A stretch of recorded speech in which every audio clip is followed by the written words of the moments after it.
Viewers চলে আসলাম একটা video নিয়ে। সো এই ভিডিওটা করার উদ্দেশ্য হলো পিসির মধ্যে যে বিয়ে বাড়ির লাইট ছিল, বিয়ে বাড়ির লাইট ওটা খুলে ফেলছি।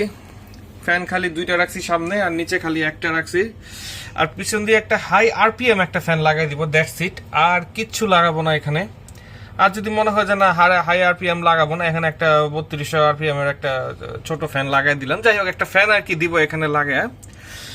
আর এই হতেছে আমার বর্তমান পিসির সেটআপ।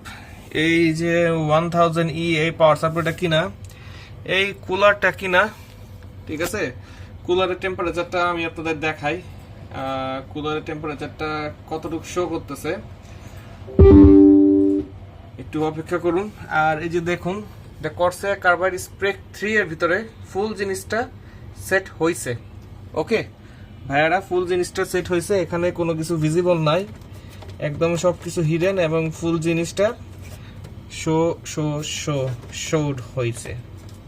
ওকে, এটা একটু বাইরে ছিল, এটা একটু সেট করে দিলাম মনের সান্ত্বনা আর কি। এই যে কেবল ম্যানেজমেন্টটা দেখেন, এই যে এই পাশে দেখেন, উপরের ওই যে কেবলগুলো দেখেন কিভাবে নিয়ে আসছি। জাস্ট এখানে একটা ফ্যান দিলেই এটার খেল খালাস। ওকে ভিউয়ার্স, ঠিক আছে, তাহলে দেখতে থাকুন। Like, comment and subscribe. আসসালামু আলাইকুম। দেখো, একটা গ্রাফিক্স কার্ড লাগাইলেই এটার কাজ কমপ্লিট। ওকে, ঠিক আছে ভিউয়ার্স।